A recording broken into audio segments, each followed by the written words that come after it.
A 16-year-old black boy was stopped by police, right on the street where his family had lived for over a decade. No reason, no evidence. Just because of his skin, just because he dared to lift his chin and say, "My father is an agent." They laughed. They didn't know. Those would be the last laughs before the very pillars of power began to tremble. 3 days later, a man walked into the police station.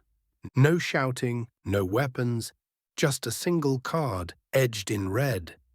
And silence fell over the entire room. You're about to enter a story that isn't just about prejudice and injustice, but a warning to anyone who dares target the family of a man whose identity even the government keeps classified. And when Derek Mason appeared, Brookhaven Hills was never the same again. Please like, subscribe, and turn on notifications to update our latest videos. The dashboard clock in the patrol Ford Explorer read 3:47 p.m. as Detective Colin Barrett turned into the quiet neighborhood of Brookhaven Hills. He had just wrapped up a dull shift, but the moment his eyes swept past the windshield, everything changed. Up ahead, about half a block away, a black teenager was walking alone. Backpack slung over one shoulder, headphones on, head slightly down, just a kid walking home from school. But to Colin Barrett, Noah Mason, a 16-year-old student at Madison Ridge High, was never just a kid. To him, black plus walking alone plus wealthy neighborhood equals suspicious. Barrett slowed the vehicle. The tires rolled gently along the curb like a predator tailing its prey. No sirens, no flashing lights. Just a single flick of the high beams, a silent signal of authority. Noah felt the light behind him. He stopped, took off his headphones, and turned. "Hold up a second, kid," Barrett said through the lowered window, his tone cold, investigative, like a man more trained to suspect than to listen. Noah replied calmly, "Did I do something wrong, officer?" Barrett shook his head slowly, masking a scoff. "Nah, just got a few questions. Where do you live? What are you doing around here?" "I live at 2217 Willow Street, just 3 blocks away." "Heading home from school," Noah said, his tone respectful but direct, words drilled into him by his mother and father, especially his father. Barrett squinted, studying Noah as if trying to crack a flawless mask. "Let me see your student ID," he said, his tone still even but edging toward hostile. When Noah slowly reached for his backpack, Barrett's hand jumped to his holster. "Keep your hands where I can see them. Don't be stupid." A pedestrian several houses down paused. A small van rolled by more slowly. But no one stepped in.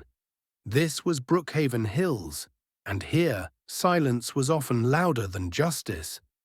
Noah set his backpack down, unzipped it, and pulled out his student ID. "Here you go, sir."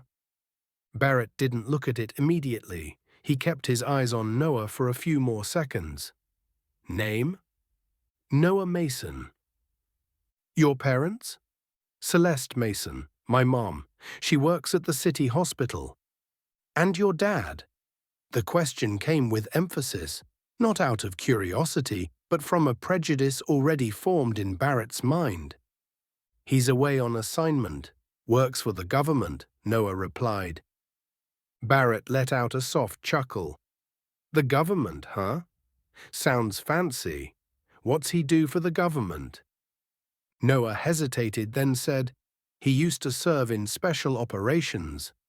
A pause, almost 3 full seconds of silence. Then a scoff burst from Barrett's throat. "G.I. Joe, huh? Sounds like you're making stuff up to stay out of trouble," he said louder this time, loud enough for passers-by to hear.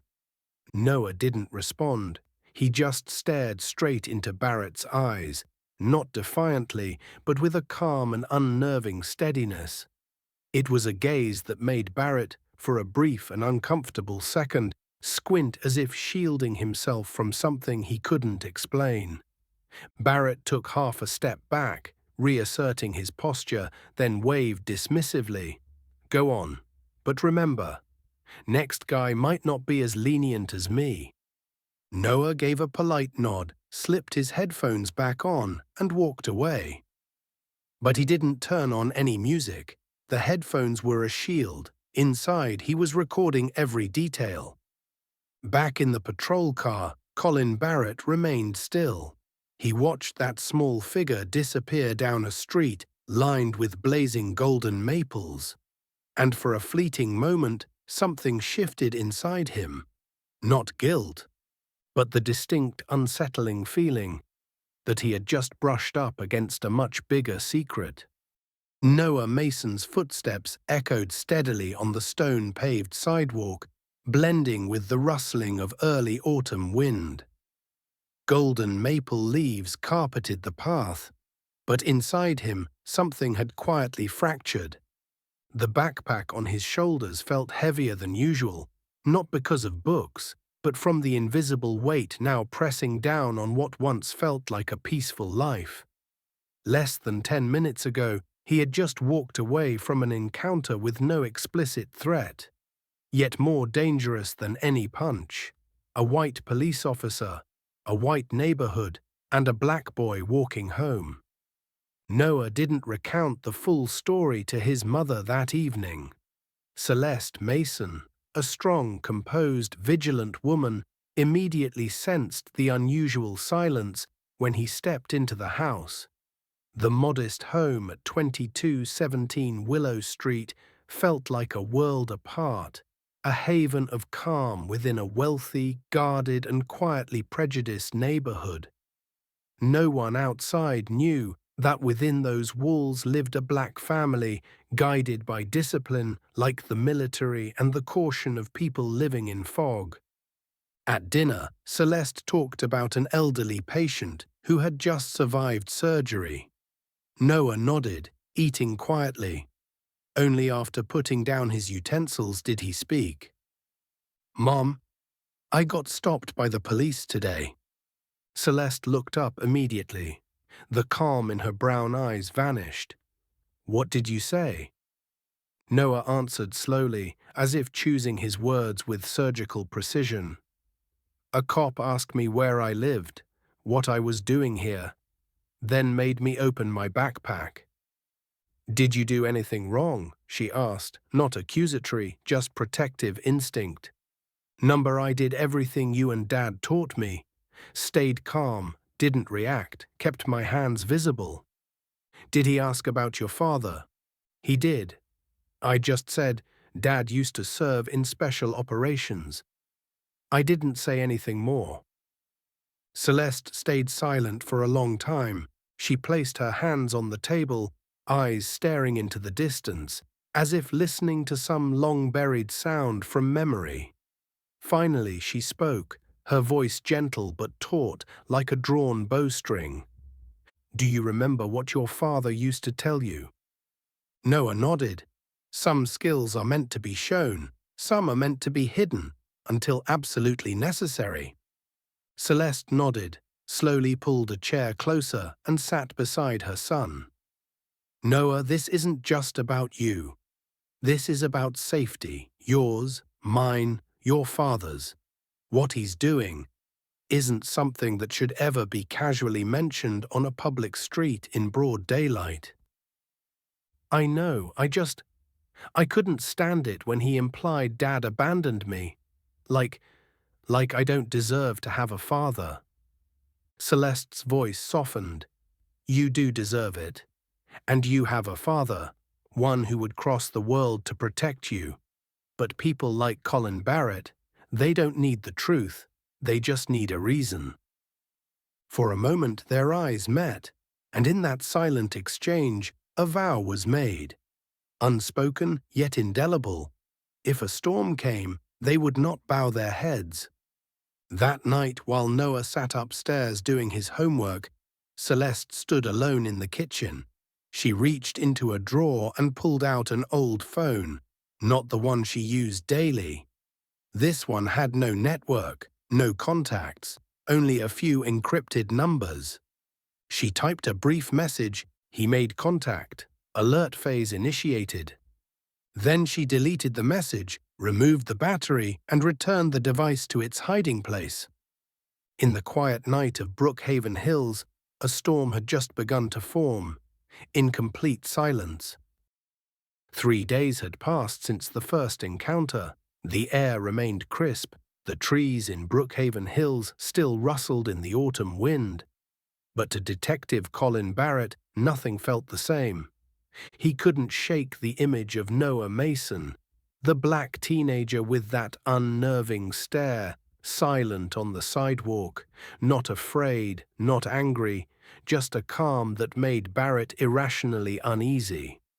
Sitting in his patrol car, Barrett gripped the steering wheel tighter as he stared at the message glowing on his onboard computer screen.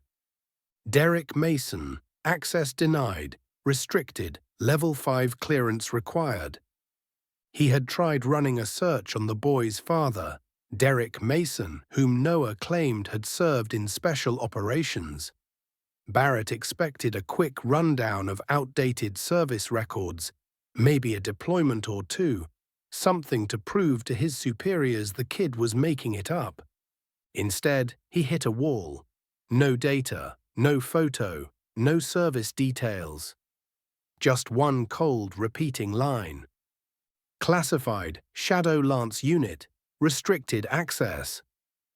Barrett frowned. He had served briefly in the military police before being discharged, never saw combat. But he knew units with names like that didn't exist on paper. And when a person's file was wiped from the system, it meant one of two things. Either they never existed, or they operated in the kinds of shadows that civilians should never touch. By the fourth night after the incident, residents along Willow Street began to notice. No one could say when exactly it started, but sleek black SUVs with no license plates began appearing, idling quietly beneath the large oaks.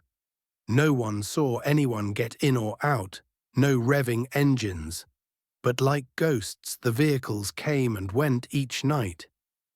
Mrs. Langley, an elderly neighbor who had lived there for over 40 years, pulled back her curtain and whispered to her husband, "They're back again, down by that house. Same car as last night, I'm sure of it." No one knew who they were. All they knew was that since the confrontation with the officer, the house at 2217 had changed. The lights were always on at the same time. The curtains never parted. Noah didn't go outside except to go to school. Even Mrs. Langley, usually skeptical of the Mason family, felt a twinge of unease. Not for herself, but for whatever was about to happen. Meanwhile, Barrett found himself consumed by a strange compulsion. Not just suspicion, obsession. He replayed the body cam footage from when he stopped Noah, listened to his own voice mocking the kid. "Special ops, huh? What is your dad, G.I. Joe?"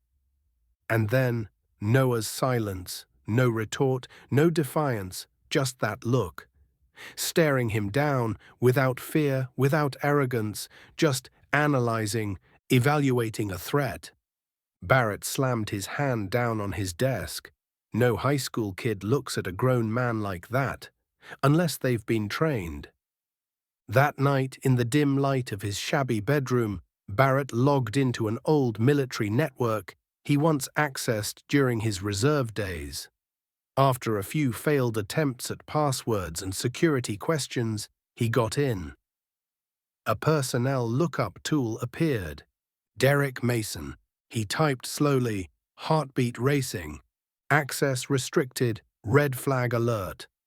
The screen blacked out in under 3 seconds. A small red warning light blinked in the corner. Barrett yanked the power cord from the wall, sweat beading on his forehead despite the winter chill. Somewhere in the quiet house, the phone rang. He picked it up. No voice, no signal, no sound at all, just a shadow in the neighborhood, silent but already moving.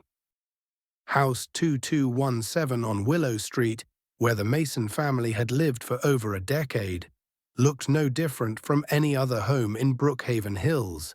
White-painted porch railings, neatly trimmed lawn, vibrant bougainvillea pots lining the steps. But behind the serene exterior was a security system no one in the neighborhood ever suspected. That evening, when Noah returned home after another exhausting day, he saw only his mother watering the plants out back. Celeste Mason, always poised, gentle, gave a small wave to signal him to go inside. But once the door closed, the atmosphere shifted completely. Gone was the warm smile of a single mother. In its place, a sharp steel gaze. The reflex of someone who had once lived within the system. She moved straight to the bookshelf and slid open a hidden compartment. Inside sat a phone. No numbers, no apps. Just one button. She didn't press it. She only stared. After a few seconds, she turned around and said softly, "No one followed you home. The perimeter is secure. But from now on, everything changes." Noah blinked in confusion. "Mom, all I did was tell the truth. I just said Dad worked in special ops. Why is that so dangerous?" Celeste exhaled, guiding him to sit beside her. Her hand traced across the wooden table right where Derek Mason used to lay out encrypted field maps whenever he came home on leave. "Listen to me, Noah.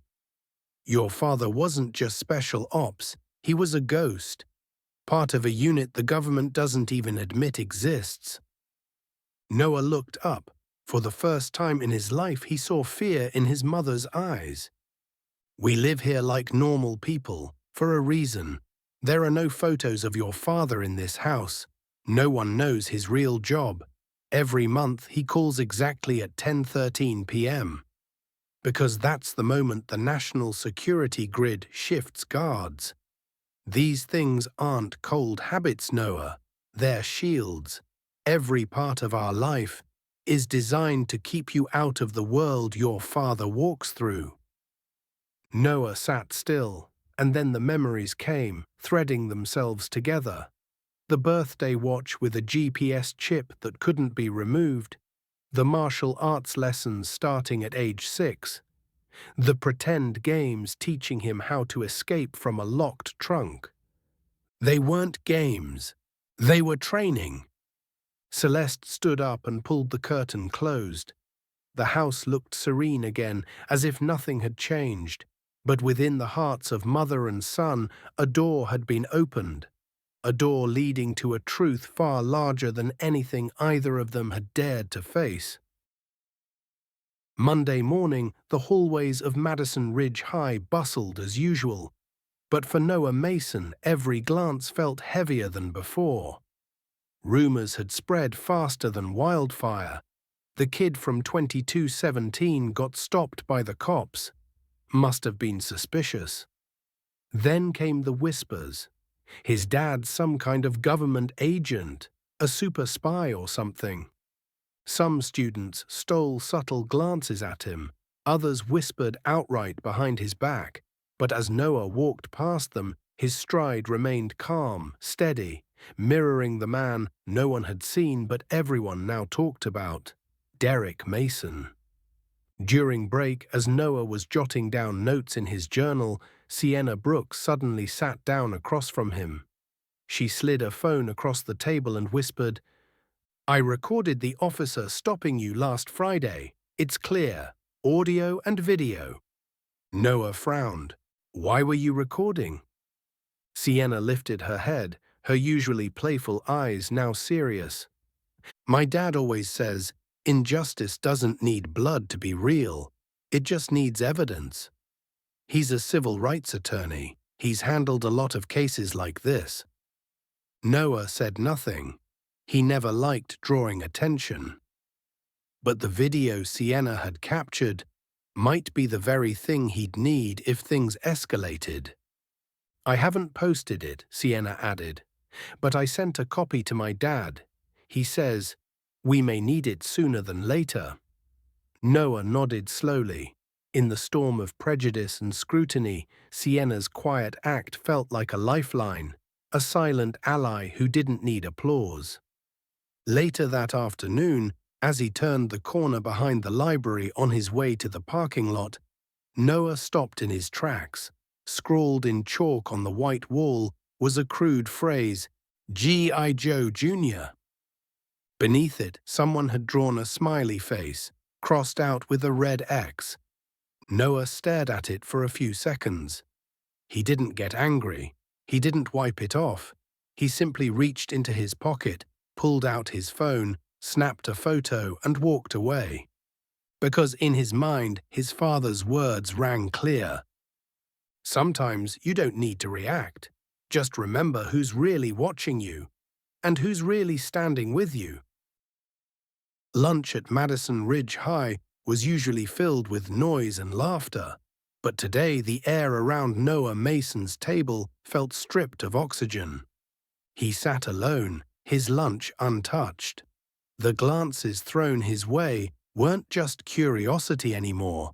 They were a mix of suspicion, unease, and quiet resentment.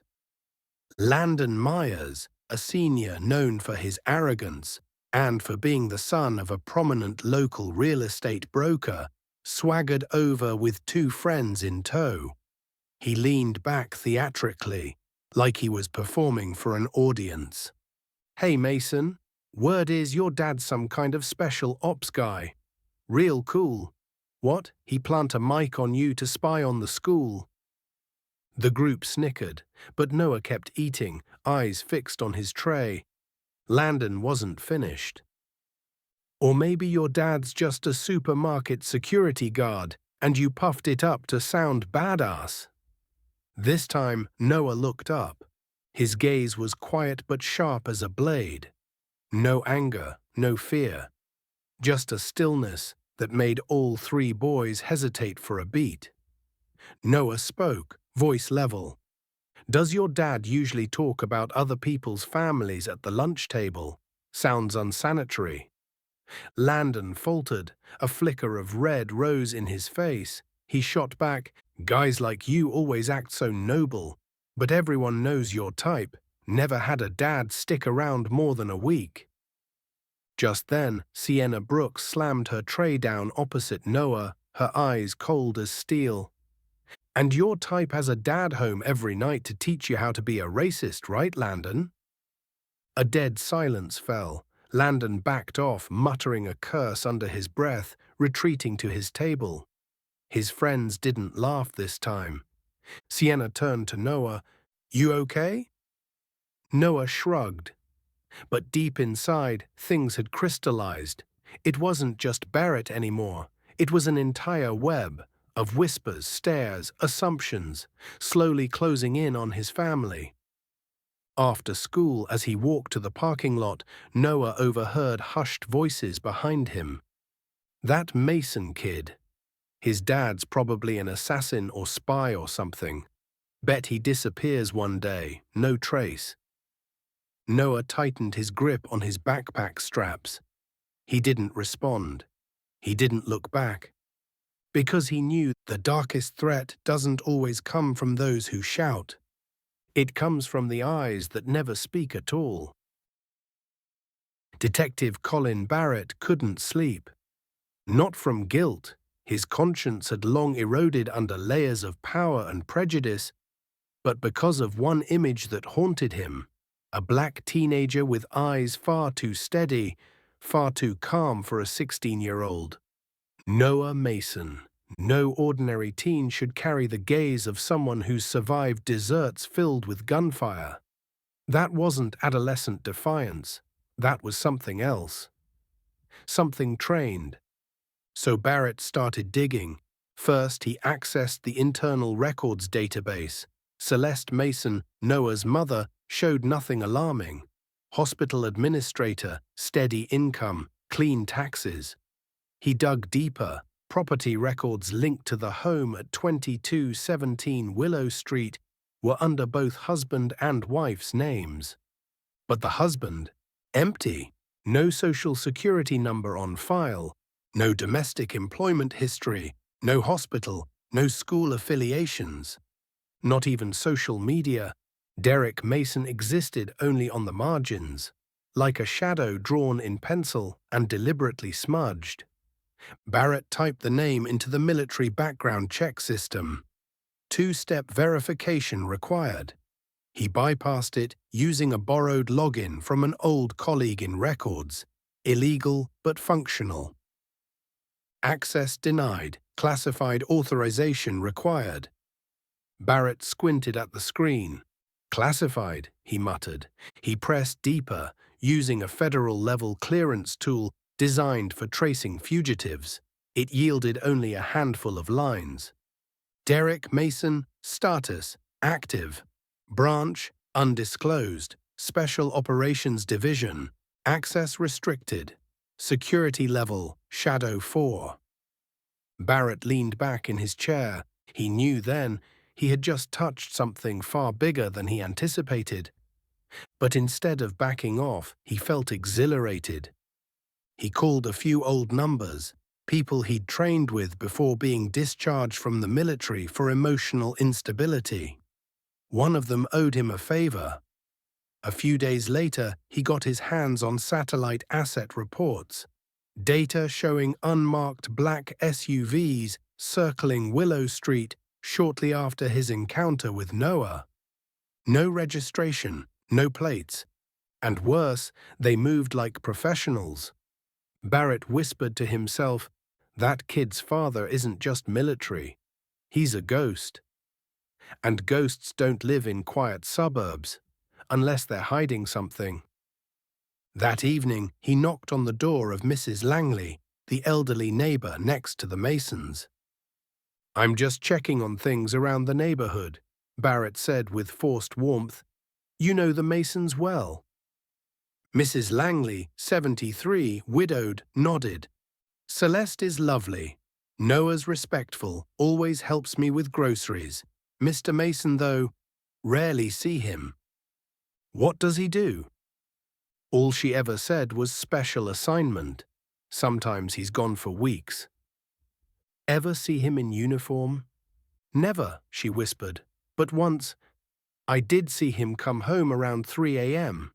No headlights, no sound. It was like he just disappeared into the dark. Barrett thanked her, but his mind was fixed on a single question, spinning tighter and tighter. If Derek Mason is a ghost, why enroll his son in a public school? Why keep his family among civilians? Then Barrett answered himself, because Mason thinks no one would dare dig. But I'm not like the rest. I'll uncover his secret, no matter what it costs. Night fell over Brookhaven Hills as usual, peaceful and precise. But at 2217 Willow Street, a shadow sat in silence, watching the soft golden light in the Mason family's living room. From behind the wheel of an old SUV, parked 2 houses down. Detective Colin Barrett wasn't in uniform. A black hoodie and baseball cap concealed most of his face. In his hands, a pair of military-grade binoculars. His eyes didn't move from the smallest flickers inside the Mason house. Celeste Mason sat on the couch reading under a lamp, a cup of steaming tea beside her. Upstairs, a muted glow spilled from Noah's bedroom. Nothing suspicious, and that drove Barrett mad. He muttered through clenched teeth, when something's wrong, it's the unnatural calm that gives it away. By midnight, as lights began to dim, Barrett slipped out of his car. He moved through the yard like a seasoned thief, every step deliberate in the dark. The garden shed appeared. Old lock. One twist with his specialty tool, click. The door opened, inside, too neat. Garden tools organized by size, a spotless lawnmower, dust-free wooden shelves. But then, Barrett's flashlight swept across the top shelf. Behind a stack of clay pots sat a heavy steel box unmarked. He exhaled sharply. This was it. He brought it to the floor. Tiny lock on the front, loose. A decoy. Barrett knew the trick, a trap for amateurs, but he wasn't one. He opened it. Inside, a small notebook, filled with terse, command-like writing. Several bills of foreign currency, euros, yen, rubles, clean and crisp, and tucked at the very bottom, a photograph. Barrett pulled it out. 4 men in desert combat gear. No insignias, no name tags, no markers of any official unit. The man on the far left. The stare made Barrett's spine crawl. Derek Mason. Younger, leaner, but the same surgical stare, like a blade drawn in the dark. Behind him, a paramilitary helicopter lifting off in a sandstorm. Barrett gripped the photo, jaw clenched. Who the hell are you, Mason? But what Barrett didn't know was that while he trespassed into another man's life, he was also being watched.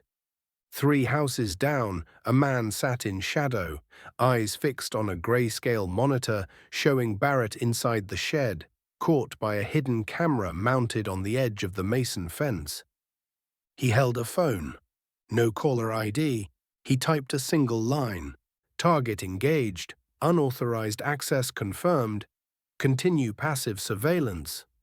Then he set the phone down and continued watching, never blinking. As the detective touched a secret, he was never meant to survive. The next morning, sunlight continued to stretch evenly across the pristine lawns of Brookhaven Hills. But inside 2217 Willow Street, Celeste Mason sat at the kitchen table, her face cold as steel.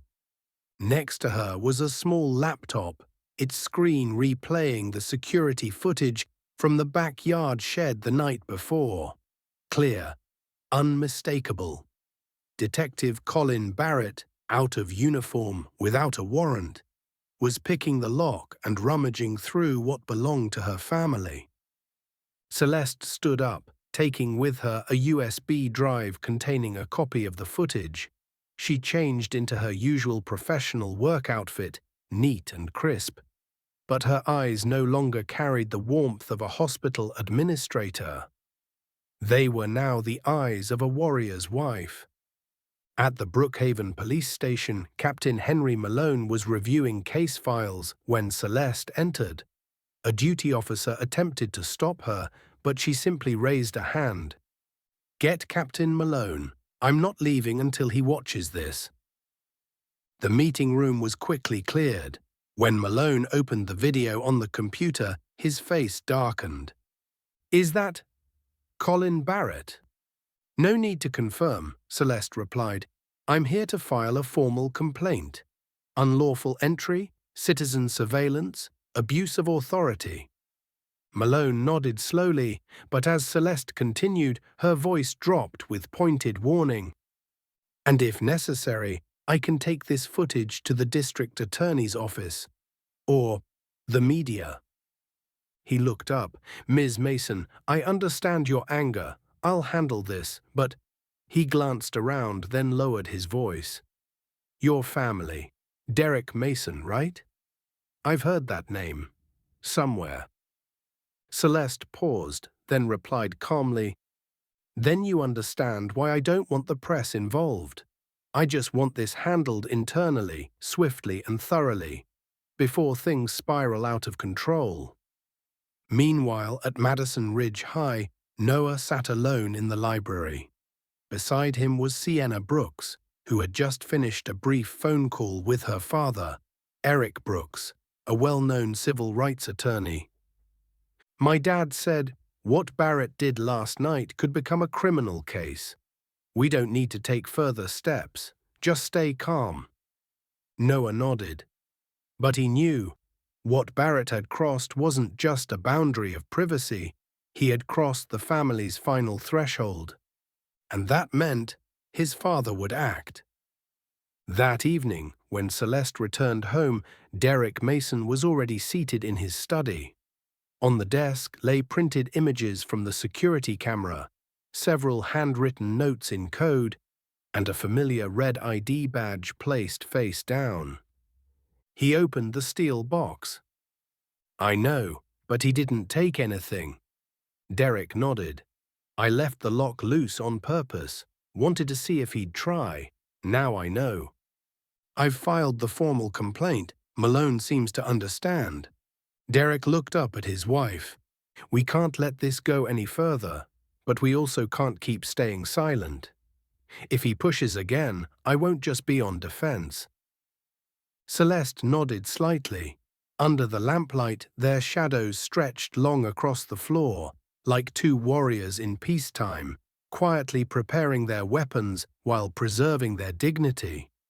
Barrett, meanwhile, sat alone in his apartment, eyes locked on the tablet screen. The image displayed was the photo he had taken the night before. Derek Mason, standing among three unfamiliar men, a helicopter landing pad blurred in the sandstorm behind them. He muttered, "You're definitely not a civilian. I'm going to prove it." What he didn't know was this. As he continued digging, he had already become the subject of an official surveillance operation. In a cramped apartment that reeked of cigarettes and stale coffee, Colin Barrett sat motionless in front of his computer screen, eyes sunken from too many sleepless nights.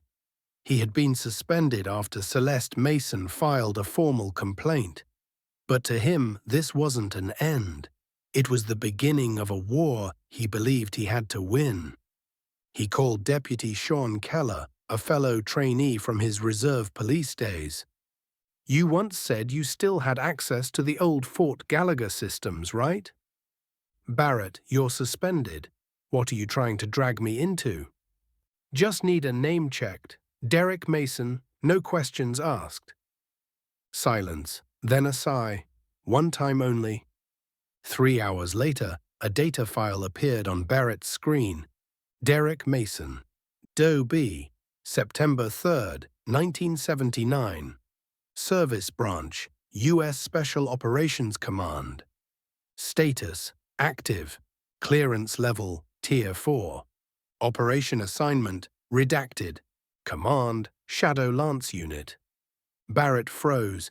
He had heard that name in vague whispered conversations among higher-ranking officers. A unit that didn't exist on paper, operated without reports, appearing and vanishing like ghosts in peacetime. That night, Barrett didn't go home. He sat in his car parked 2 blocks from the Mason residence. His eyes were fixed on the second-floor window where Noah's bedroom light was still on. He muttered to himself, "A black ops kid attending public high school in a quiet suburban neighborhood. No one finds that strange. No one but me." Barrett was no longer chasing justice. He was chasing the existence of a world he was never invited into. Inside the Mason home, Noah sat at his desk, trying to focus on a history essay. But his thoughts kept drifting. To the encounter with Barrett. To that hostile glare. To the sneering laugh. He turned toward his father, sitting quietly in the living room, reading an old book. "Dad, he's not going to stop." Derek didn't look up. "I know, he's afraid. Afraid of what he doesn't understand. And frightened people are the most dangerous ones. So what do we do?" Derek closed his book, set it down. His eyes lit up like a blade drawn from its sheath. You don't always fight back to win. Sometimes, all you have to do is show people the real face of truth, and they unravel all on their own. The next morning, Barrett went to the Brookhaven Times, meeting with Tom Ennis, a grizzled reporter known for exposés and takedowns. "I've got a story. A black ops agent living among civilians. Identity scrubbed. Family a cover. He might even be running covert operations in the community." "And the evidence?" Tom folded his arms. I've got classified files, photos, concealed connections. You just need to open your eyes. Tom stared straight at Barrett. You're suspended, under investigation for unlawful entry. And now you show up with a conspiracy theory targeting a former special operator with no record of misconduct. You think I'm going to risk my career on the hunch of a disgraced cop? Barrett stood, hissing through his teeth. Sooner or later you'll all see. When he shows his real face, I'll be the only one who can say I warned you first. What he didn't know was that he was now the one being watched. In a building just a few blocks away, a man in civilian clothes replayed security footage from the cameras surrounding the Mason house. A small radio crackled with a concise report. Subject Barrett continues proximity to target area. No weapons detected, but signs of instability. Level 3 alert issued. The man picked up an encrypted device, entered a code, and transmitted. Protocol BRH-17 activated. Subject designated as psychological risk. Surveillance escalation approved. The Mason family was no longer alone. Barrett didn't realize that when he touched the name Derek Mason, he had tapped into an entire network, where shadows are their light. And from this moment forward, every step he took would be followed by eyes he would never see. On Friday afternoon, the sky over Brookhaven Hills turned a warm shade of amber as the last rays of sunlight poured over the basketball court behind Madison Ridge High. Noah Mason was playing ball with a few friends, sweat beading on his forehead, his feet moving swiftly between shots and counterplays. For Noah, this was one of the rare moments he could feel free. No suspicious stares, no walls of prejudice closing in. Until the siren pierced through the peace like a cold blade. A patrol car screeched to a halt by the court. From the vehicle stepped Detective Colin Barrett, not in uniform, just a black leather jacket and jeans. But the shiny handcuffs on his belt and the holstered gun made his intentions clear.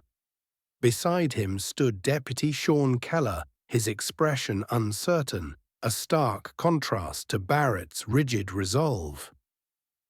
"Noah Mason," Barrett bellowed, his voice echoing across the court, "you need to come with us, right now." All eyes turned to Noah. A friend standing nearby froze. "For what reason? We're just playing ball." Barrett didn't bother explaining. "There was a recent altercation reported and witnesses placed you at the scene," he said, stepping forward, hand hovering over the cuffs. Noah raised his head and looked at him. Not angry, not pleading.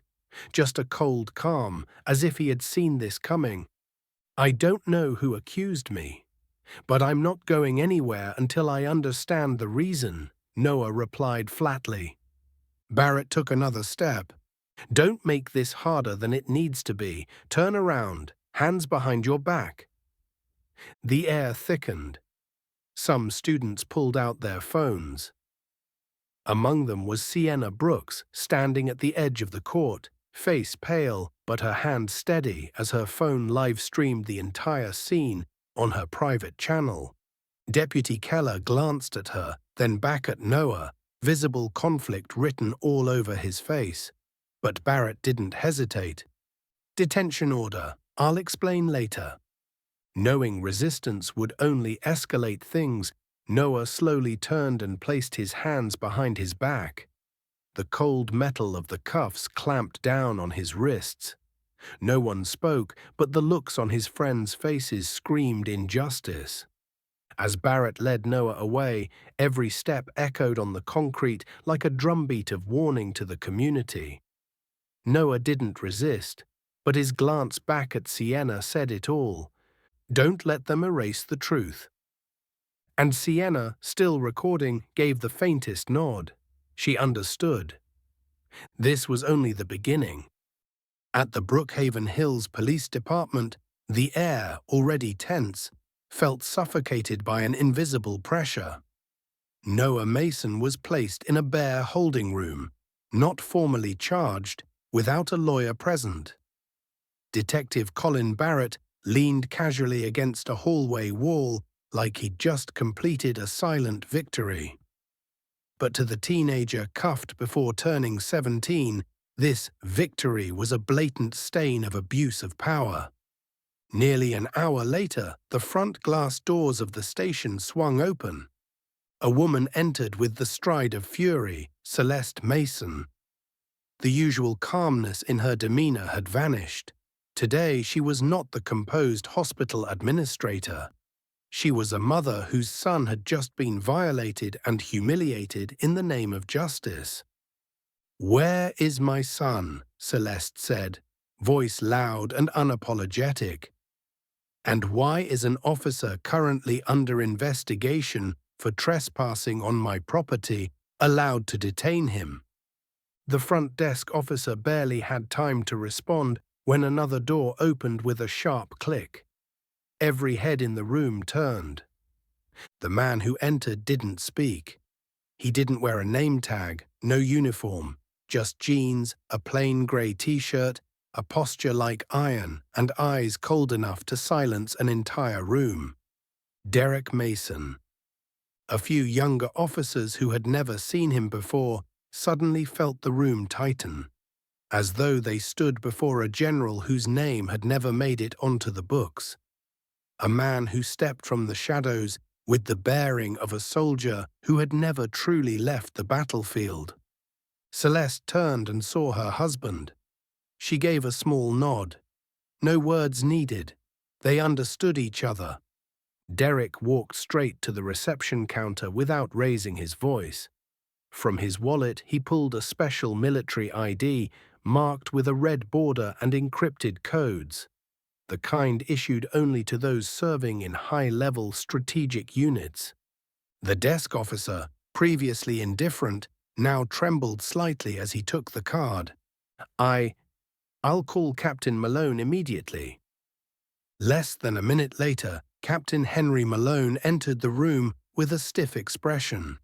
He had heard the name Derek Mason before, not from files but whispered stories in military circles, as if Mason were an unofficial legend. "Mr. Mason," Malone began, "it seems there's been a misunderstanding. Your son will be released immediately. This arrest was not conducted according to protocol, and I sincerely apologize." Derek said nothing.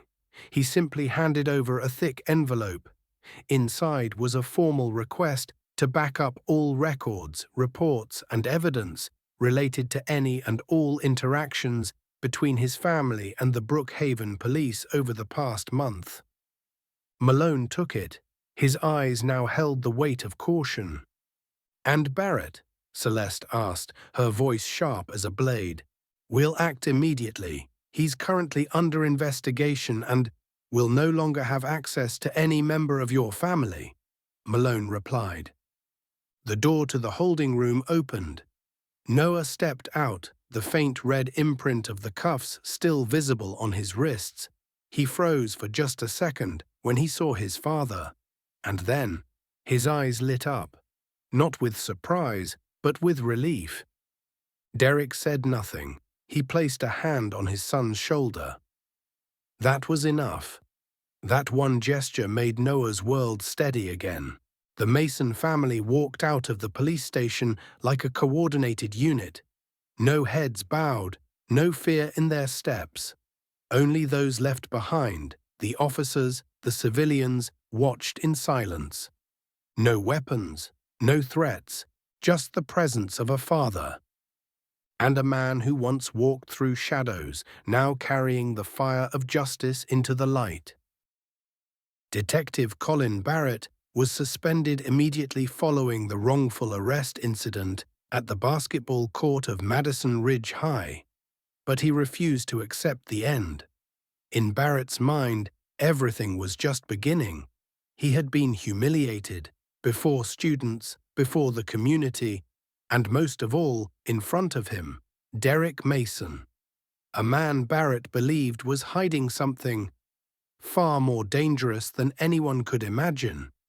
3 days later, the ankle monitor Barrett had been required to wear as a condition of bail was found sitting on the kitchen counter in his temporary apartment.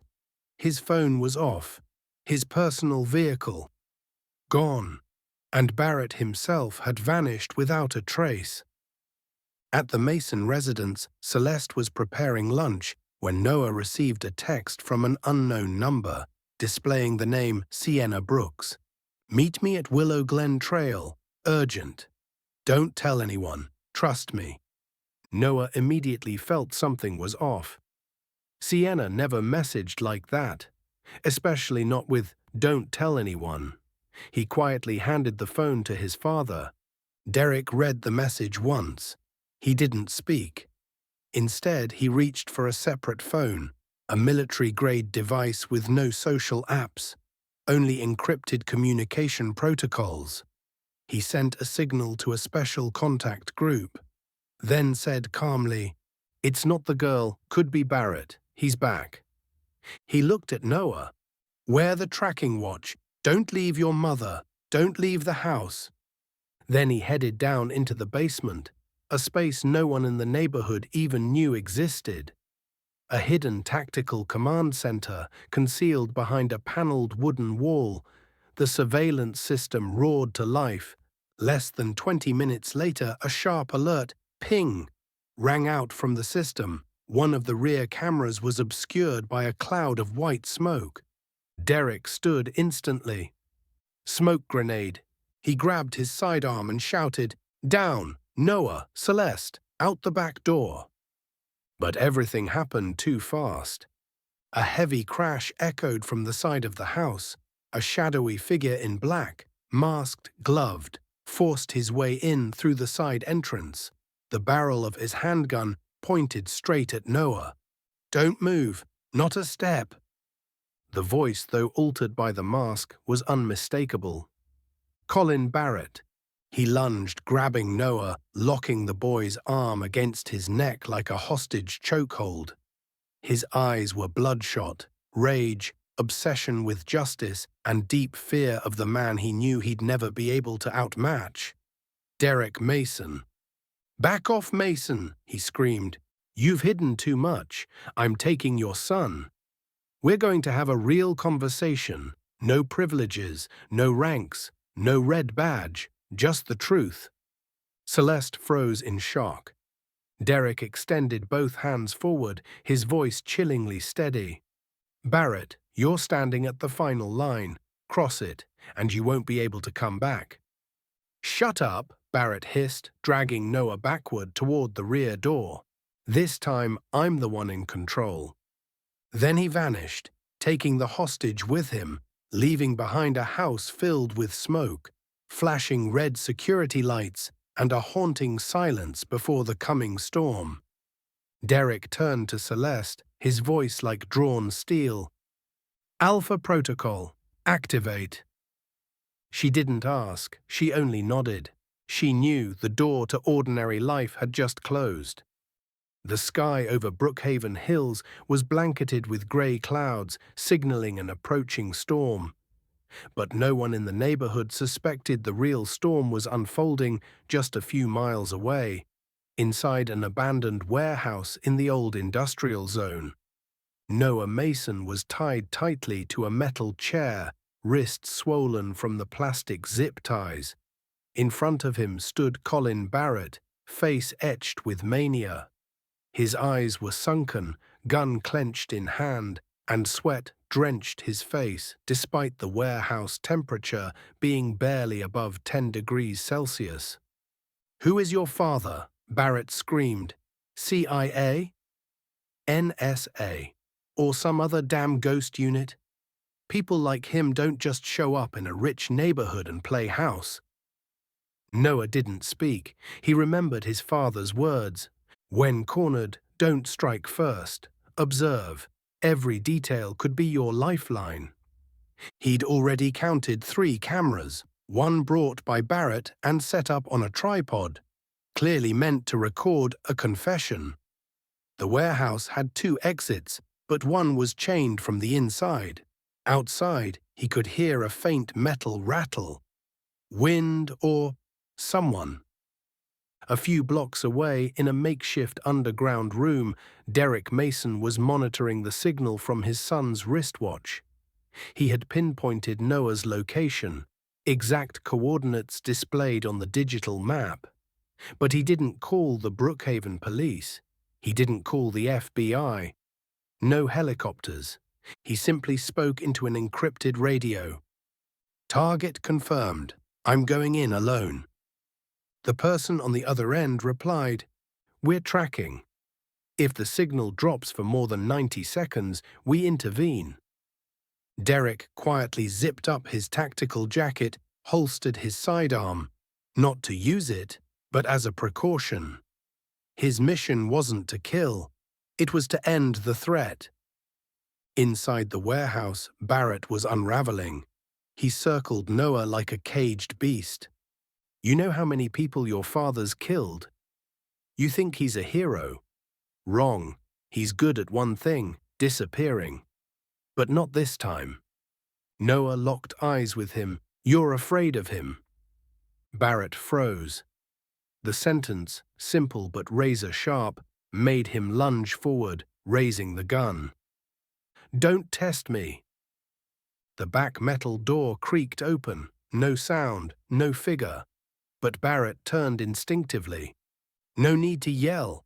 A low, even voice rang out behind him.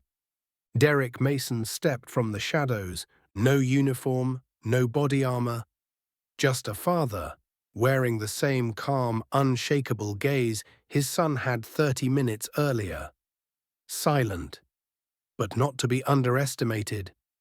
"Put the gun down, Barrett," he said. "This ends here." Barrett spun, hands trembling around the weapon. "You want to play hero? Save your son. Touch me and see what happens." Derek stepped forward, not fast, not threatening. Just the steady walk of a man who had nothing to fear. "If I wanted you gone, you'd be on the floor the moment that door opened.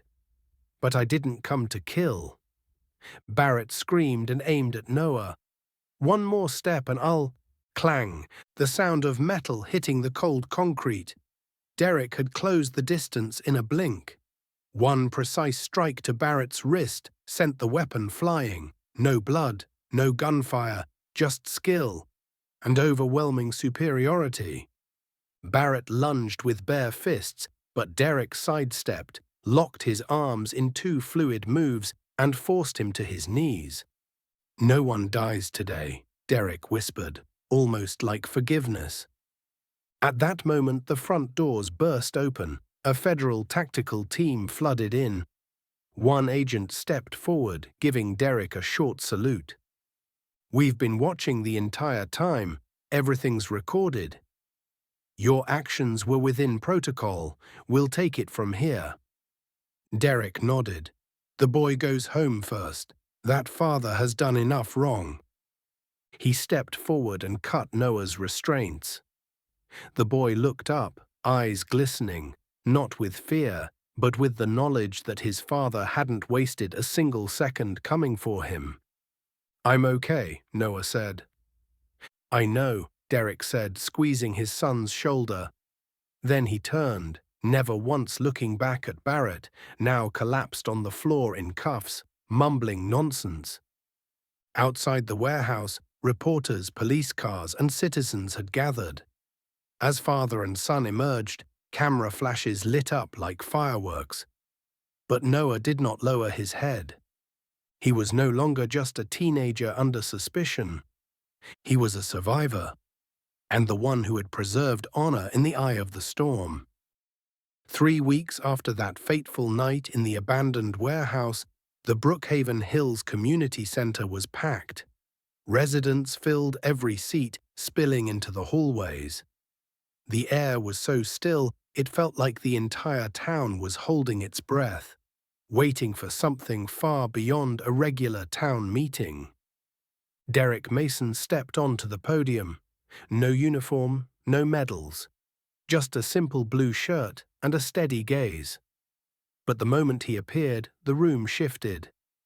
There were no loud cheers, no applause, just a silent, unified rising to their feet. 1 minute of reverent silence. He began with a simple statement. "I'm not here as a special operative, I'm here as a father." The hall went completely silent. Derek recounted the events not with anger, but with the voice of someone who had seen war, had stared into darkness enough to understand the value of light. He didn't attack anyone personally. He didn't demand vengeance. Instead, he spoke of Noah, a boy who only wanted to go to school, play basketball, and live a life like any other child. When a black child has to learn to avoid eye contact, walk with his head down, and live like a shadow in his own neighborhood, that's no longer a safe society. That's a warning bell. He paused, letting the words sink into every row. Not every police officer is bad. Not every white person is racist. But when someone in power turns bias into action and the system doesn't stop it, then all of us are responsible. When he finished, no one stayed seated. They rose again, this time not for fame, but for truth. The consequences of those chaotic weeks came quicker than expected. Colin Barrett was prosecuted for a slew of charges: unlawful entry, kidnapping, evidence tampering, abuse of power, and assaulting a minor. The court declared him mentally unfit for immediate trial and ordered his detention in a specialized psychiatric facility. Police Chief Randall Hughes resigned after an investigation exposed his failure to act and internal negligence. He was replaced by Captain Henry Malone, a veteran of diverse precincts, known for his community reform programs. Madison Ridge High introduced new policies for handling racial discrimination incidents and incorporated the video of Noah Mason's arrest into its civic and ethics curriculum. Noah Mason had now become a role model at school. The eyes that once judged now watched with respect. He was still the quiet kid who loved basketball, still walked home every afternoon. But now, every step wasn't one of avoidance, but a quiet declaration that he belonged here. Sienna Brooks, the brave friend who recorded the first video, was invited to speak at national youth events. Her father, civil rights attorney Eric Brooks, said in an interview, "She didn't just film an incident. She opened a conversation we've long avoided." That evening, the Mason family sat together for dinner, the first peaceful meal in months. Celeste smiled as she watched Noah eat while reading. Derek sat across from him, eyes filled with pride. "Did you know the principal invited you to speak at graduation?" Celeste asked. Noah looked at his father, then replied, "I'll do it. But I won't say much.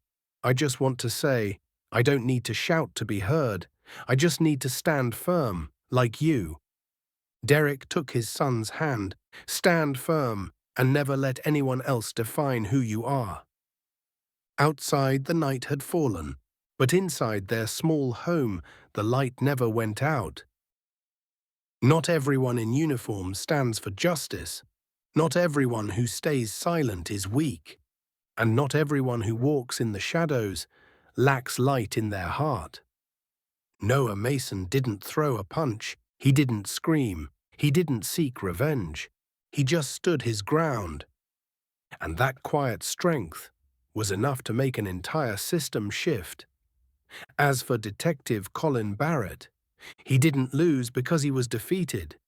He lost because he never understood what he was up against.